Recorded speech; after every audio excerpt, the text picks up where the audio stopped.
Il y a beaucoup de choses qui traversent une école catholique et la question de la laïcité, en fait, elle en fait clairement partie. Ce mot-là, il a tendance quand même à crisper dans tous les sens, donc on voulait aussi justement l'aborder en disant ça se pense en fait, c'est pas un sujet tabou et il faut vraiment qu'on le fasse. Et le but de la table ronde elle-même, c'était de mettre plusieurs acteurs de cette laïcité autour de la table, et c'est pour ça qu'on avait invité le directeur de cabinet du préfet, on avait invité un représentant du rectorat qui est spécialiste de la laïcité dans les établissements publics, un philosophe qui est un professeur à Maison-Blanche, et puis on avait aussi la présidente de l'appel national, donc l'association des parents d'élèves. Et le but, c'était de faire parler un peu tous ces gens sur ce thème-là. Déjà, la laïcité, en fait, telle qu'elle est comprise dans l'histoire de notre pays, c'est pas une option, en fait. C'est ce qui permet à tous d'avoir une liberté en matière politique et religieuse. C'est de n'être inquiété en rien sur ses idées. C'est d'abord ça. Qu'elles soient mal comprises, ça c'est indubitable, mais l'État français a décidé d'être ce qu'on appelle laïque, ça veut dire de ne prendre parti pour aucune religion en particulier. C'est un choix politique, dans d'autres pays il y en a d'autres choix politiques, c'est celui de notre pays compte tenu de son histoire. Par contre, on a bien distingué pendant cette table ronde que si l'État, lui, est laïque, la nation, elle, ne l'est pas. Ça veut dire que la nation, elle, n'a pas choisi d'être a-religieuse, elle est plurireligieuse. Et c'est précisément la laïcité choisie par l'État qui permet à la nation d'être, elle, plurireligieuse. C'est un choix politique, étatique, même de mode d'organisation de l'ensemble, qui permet ensuite à la société, elle, de pouvoir manifester ses croyances et ses appartenances religieuses. En fait, même pour être très concret d'un point de vue de l'organisation de l'État, si j'ai le droit de marcher dans ce pays habillé comme ça dans la rue, c'est parce qu'il y a une loi qui concerne la laïcité. En revanche, personne n'est dupe. On sait qu'il y a au sein du gouvernement, ce qui se distingue de l'État, l'État c'est une réalité plus grande, enfin, plus pérenne que le gouvernement, c'est la France en fait. La France, elle ne dépend pas du gouvernement, c'est une entité qui dépasse le gouvernement. Le gouvernement, il est juste une incarnation de l'État à un instant T qui va diriger et prendre des décisions. Il y a au sein du gouvernement, c'est sûr, des personnes qui ont des volontés mauvaises à l'égard des religions. Ça, oui, et qui ne s'en cachent pas. Un certain nombre de députés qui disent clairement qu'il faut faire en sorte que non seulement l'État soit laïque, mais aussi la société. Donc on retire de la société toute référence ou appartenance religieuse, quelle qu'elle soit. On contextualise cette idée de la laïcité dans l'enseignement. Il faut bien rappeler qu'en réalité, il n'y a pas une compréhension, il y en a plusieurs. Et en fait, l'école catholique, elle a une compréhension de la laïcité qui n'est pas la même que l'école publique.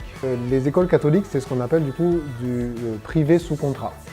Donc il y a un contrat passé entre l'ensemble de chaque établissement catholique, en fait, passe un contrat avec l'État dans lequel il s'engage à respecter les programmes donnés par l'État et ce en quoi, en échange, l'État finance la rémunération des enseignants et tout le reste du fonctionnement de l'établissement est à la charge de l'établissement lui-même qui va demander aux parents une participation pour financer ce qui concerne notamment et en priorité ce qu'on va appeler son caractère propre et les bâtiments, grosso modo. Ce caractère propre, c'est une réalité de droit qui est reconnue par la loi, donc dans le contrat d'association et notamment ce qu'on appelle la loi Debré, qui reconnaît officiellement, l'État dit je considère que dans ces établissements catholiques privés sous contrat, il y a une réalité qui s'appelle le caractère propre dont, entre guillemets, on ne se mêle pas. Et grosso modo, chez nous, c'est ce qu'on appelle la pastorale scolaire. Pas que l'animation pastorale, c'est-à-dire c'est pas juste le fait d'avoir de la catéchèse et des célébrations, c'est le fait que nos établissements sont conçus comme une mission d'éducation de l'Église. L'Évangile est la cause et la finalité de toutes nos écoles catholiques. C'est clairement dit dans les statuts, alors peut-être que de fait, de là où je suis, je dois souvent le rappeler, mais ça fait partie de notre charge à la direction diocésaine, et c'est pas un problème, on le fait. L'Évangile est la cause et la finalité de toutes les écoles catholiques. Ça ne veut pas dire que toutes les écoles catholiques sont des monastères. Oui. Ce sont avant tout des écoles. C'est ça. Donc on y apprend, on respecte les programmes de l'État, Or, on le fait de manière différente parce qu'il y a derrière une vision, une compréhension de l'être humain, une anthropologie et une finalité qui n'est pas la même que l'école publique. Le but de l'école publique, c'est de former des petits citoyens qui soient, entre guillemets, efficaces dans la vie de la cité. Parce que si vous avez une démocratie avec un droit de vote universel, vous devez faire en sorte que tout le monde puisse exercer son droit de vote. Donc vous formez des intelligences pour qu'elles puissent être actrices dans la société dans laquelle elles vont devoir œuvrer. Le but de l'enseignement catholique, c'est pas tout à fait ça. C'est de former et d'éveiller des personnalités dans leur globalité, corps, âme et esprit, à être des enfants de Dieu, pleinement. C'est un point de friction avec l'État, parce que ce que nous on appelle évangélisation, eux, ils voient derrière assez souvent un spectre de ce qu'on appelle le prosélytisme. Et c'est là où il faut rassurer en disant on parle de Jésus dans nos établissements, c'est une proposition. La différence avec le prosélytisme, c'est que le prosélytisme, c'est une obligation. On force les choses. Chez nous, c'est une proposition. Mais on avertit tout le monde dès qu'on rentre dans nos établissements. Ici, le caractère propre fait que vous allez entendre parler de Jésus. Si vous n'êtes pas d'accord, il y a les écoles publiques. D'ailleurs, j'ai une petite image assez simple quand j'en parle, notamment à des professeurs. Je dis, c'est comme sur un terrain de sport. Les règles du rugby, qui vient du sud-ouest, c'est très simple. On joue en prenant le ballon entre les mains et on ne fait pas de passe en avant. Si vous voulez jouer avec le pied et faire une passe en avant, ça s'appelle le foot. C'est le terrain d'à côté. Ici, les règles du jeu, c'est nos établissements sont confessionnels. La loi oblige, ou même on pourrait dire interdit, un enseignant dans nos établissements d'aller contre, en parole et en acte, le caractère propre. Nos enseignants, ce ne sont pas des fonctionnaires, ce sont des agents publics mis à disposition. Ça veut dire que c'est là la grande différence justement dans la conception de la laïcité. Ils ne sont pas tenus à la même neutralité que les enseignants dans le public. Mais ça veut dire que même en cours de maths, on peut parler de religion. C'est autorisé. Oui. Et même on n'est pas obligé d'être dans une retenue. Exactement. L'enseignant n'est pas tenu à la stricte neutralité. Il peut parler et faire parler les élèves de religion parce qu'on a une autre conception de la manière avec laquelle, dans une société, elle doit être prise en compte. L'État, lui, ne prenant parti pour aucune, considère qu'il y a une stricte neutralité, c'est le terme, ça veut dire qu'on n'en parle pas. C'est-à-dire qu'on va essayer de l'effacer du débat. C'est pas une question. Or, dans nos établissements, on a une autre conception, c'est que comme l'établissement lui-même, il est confessionnel, c'est-à-dire qu'il est une mission d'église d'éducation, eh ben, il y a déjà un point de vue situé par rapport aux religions. C'est-à-dire qu'on n'aborde pas les religions comme se valant toutes. Oui. C'est pas un relativisme religieux, ce qui serait plutôt la place de l'État. Il dit je ne prends parti pour aucune, elles se valent toutes à mes yeux. Dans un établissement catholique, elles ne se valent pas toutes. Catholique. On est catholique et ça n'empêche pas, en étant catholique, d'accepter, et même ça a toujours été le cas dans nos établissements, d'ouvrir nos portes à des élèves qui ne le sont pas. L'évangile, c'est pas tellement une idée communautariste. Au contraire, ça a plutôt tendance à faire pousser et à aller vers les autres. Et donc, c'est vraiment quelque chose qui a guidé l'enseignement catholique, de dire que c'est pas parce qu'on n'est pas baptisé qu'on ne peut pas être un élève de l'enseignement catholique. C'est-à-dire qu'on ne nous parle pas simplement de valeurs chrétiennes. Ça n'a pas de sens, ça. Parce que si vous demandez à qui que ce soit de vous faire la liste des valeurs chrétiennes, vous allez voir que ça correspond à peu près, j'ai déjà fait l'exercice avec pas mal, aux valeurs de Vinci Autoroute, en fait. C'est-à-dire la fraternité, la tolérance, c'est des mots qui ne veulent rien dire, en fait, qu'on a tellement usés qu'ils n'ont plus de sens. Quand, par exemple, lors de notre journée, le recteur parle de fraternité, et qu'ensuite l'évêque, dans son mot, parle de fraternité, on ne parle pas de la même chose. Quand le recteur parle d'espérance, et que l'évêque parle d'espérance, on ne parle pas de la même chose. C'est le même mot, mais on ne parle pas de la même réalité. Une espérance dans un jeune, dans la tête du recteur, c'est pour son avenir et son développement dans la société et la nation française. Quand l'évêque parle d'espérance, il a les yeux tournés vers des réalités du ciel. Ça veut dire que le point de vue, c'est pas le même. L'horizon, c'est pas le même. C'est pas un horizon ici-bas. Nous, quand nos élèves passent par nos établissements, c'est son éternité qu'on voit. C'est pas juste son métier. C'est là où, en fait, cette question justement religieuse, est religieuse pas seulement par le biais de valeurs, elle a toute son importance dans nos écoles, pour nos écoles, et même pour le service que l'on rend à la nation. C'est-à-dire que plus on sera catholique, plus on va pouvoir donner à nos jeunes ce dont ils ont besoin, et plus on va rendre le service dont la nation a besoin dans ces écoles. Nous formons en fait une sorte de... Quand on le fait bien, hein, je sais qu'il y a des défaillances partout et je suis très bien placé pour le savoir. Je ne suis pas en train de dire que tout va bien. C'est l'idéal que je vise là. C'est ce vers quoi on doit tous se porter de ce point de vue-là. Et c'est pas non plus, plus je mets de la catéchèse et plus je parle de Jésus en forçant les choses, que c'est comme ça que ça se passe. C'est pas du tout. Il y a une espèce de représentation. Je crois qu'il y a une compréhension profonde de ce que c'est que l'évangile. L'évangile, ça rayonne. C'est-à-dire, si je vis de l'évangile, je donnerai à d'autres l'envie de vivre de l'évangile. C'est d'abord comme ça que ça marche. Il faut en parler très explicitement. C'est-à-dire qu'on a besoin de montrer que ce qu'on fait, on le fait au nom de Jésus. Des témoins, oui. Pas juste de faire par suggestion, mais c'est pas non plus de forcer en disant tu vas aller à la messe, tu vas comprendre. Ça marche pas en fait. Dans la tête d'un jeune, ça marche pas. Un jeune, il va avoir envie d'être chrétien quand il va avoir en face de lui des personnes inspirantes dans leur foi, des gens qui lui donnent envie de l'être. Quelqu'un qui va juste lui dire « t'as pas le droit de faire ça, t'as pas le droit de faire ça, ouvre ta Bible, fais ça ». Non, personne n'a envie de suivre ce genre de choses en fait. Eh ben, on a tout de même la chance ici, et il faut s'en réjouir, d'avoir de bonnes relations avec le rectorat. D'accord. Voilà, il y a un contexte local, c'est souvent le cas entre d'ailleurs des collectivités locales, les services de l'État et les différents cultes.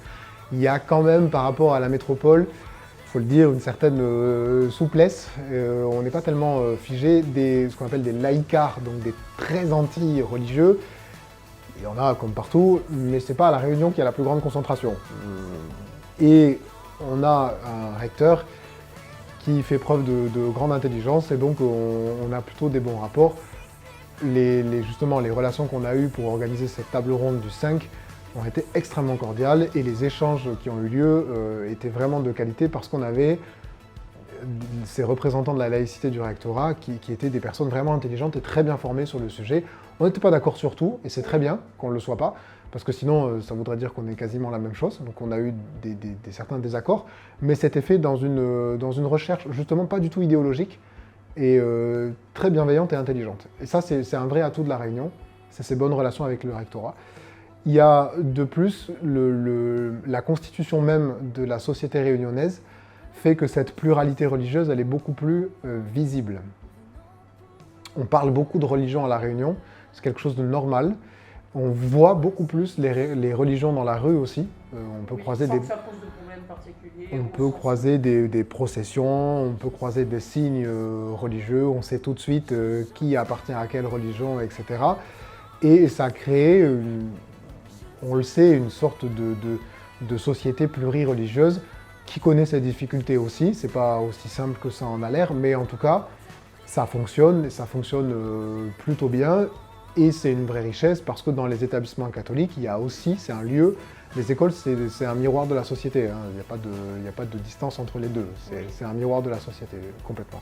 Et donc on voit des élèves qui cohabitent dans ces établissements avec justement des élèves de d'autres confessions religieuses qui viennent chez nous et qui, pour certains, même participent au temps de prière à la volonté de leurs parents, justement par souci d'intelligence et de faire saisir à leur enfant la distinction. Pas pour tout mélanger et pour dire, bah, tu vois, c'est pareil.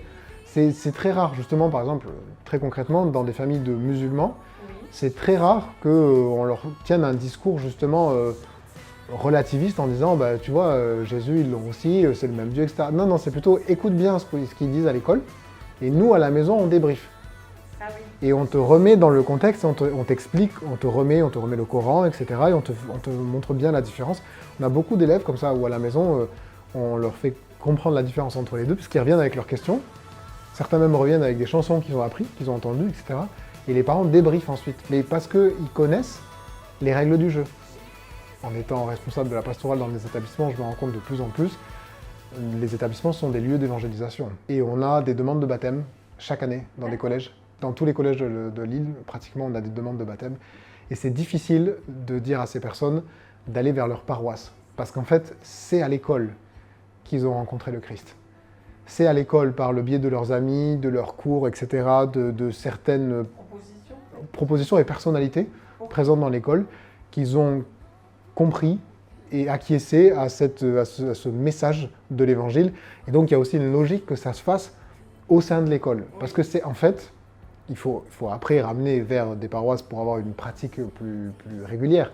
Mais en fait, leur première communauté chrétienne, c'est l'établissement. Et qui s'en cache pas, qui a vraiment entériné cette mission d'évangélisation, qui la prend au sérieux, et qui du coup a la capacité de pouvoir accueillir ces demandes-là, Oui. de former au baptême, Ah oui. et de baptiser dans nos établissements. C'est une bonne nouvelle quand des gens demandent le baptême. Oui, On tout à se fait. le rappelle, c'est dans comme ce sens. accueillir une vie à une naissance, c'est une bonne nouvelle. Oui. C'est du même ordre, c'est une bonne nouvelle, et on s'en réjouit. Mais maintenant, on va te montrer que c'est plus large que le collège, en fait. Il y a une Oui. préparation, et puis cette fois, elle te fait rentrer aussi dans une réalité corporelle qui s'appelle l'Église, et qui ne se limite pas à tes copains ici, qui est beaucoup plus large que ça. Et donc, la paroisse, c'est aussi un autre lieu où tu vas pouvoir le vivre. Je crois beaucoup à la nécessité de former, de toujours mieux comprendre notre identité et ce que c'est que notre caractère propre. Voilà, ça. Je pense aussi former les éducateurs à cette perception de la vie intérieure. C'est quelque chose qui doit,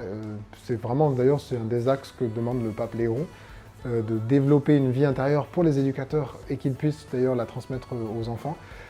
Parce que, à mon sens, plus on va développer cette vie intérieure et cette conscience de la présence de Dieu, être transcendant qui vient dans le monde, plus on va sortir justement des écueils des simples valeurs chrétiennes qui sont en fait assez horizontales et très écrasantes. Il y a mais il y a une nécessité de mettre de la verticalité, c'est-à-dire du ciel vers la terre et de la terre vers le ciel. Et ça, c'est quelque chose sur lequel il y a encore un peu de travail, un travail fascinant, mais il y a encore un peu de travail. Parce qu'on a souvent quelque chose de très horizontal, c'est-à-dire qu'on a des visions très humaines. Alors c'est déjà beaucoup, hein, mais en fait, la solidarité, c'est quelque chose de très beau. La charité, c'est encore plus grand. Plus j'aurai une vie d'oraison, plus j'aurai envie d'aller servir les pauvres. C'est ça. Et c'est ce qu'on voudrait de plus en plus au sein de la pastorale, faire saisir aux établissements et, in fine, aux élèves, en fait. C'est quand même le but, c'est nos élèves. Et donc de donner une cohérence à tout ça, et avec comme socle réel l'évangile, toujours et encore, parce que l'évangile c'est jamais dépassé, c'est toujours nouveau, c'est toujours jeune, c'est toujours attirant, donc aussi montrer que la foi chrétienne c'est quelque chose qui est exaltant, que c'est pas du tout juste ma grand-mère en fait qui peut être chrétienne, que c'est pas quelque chose d'ennuyeux, que c'est quelque chose de vivant, d'intelligent. On n'est pas obligé d'éteindre son intelligence pour être un catholique, au contraire, je pense que ça stimule beaucoup plus l'intelligence que ça ne l'atrophie, et que c'est une source de joie et de bonheur, et c'est ce qu'on veut transmettre aussi aux élèves qui passent par nos établissements, grâce à la laïcité aussi. Elle nous permet ça, la laïcité.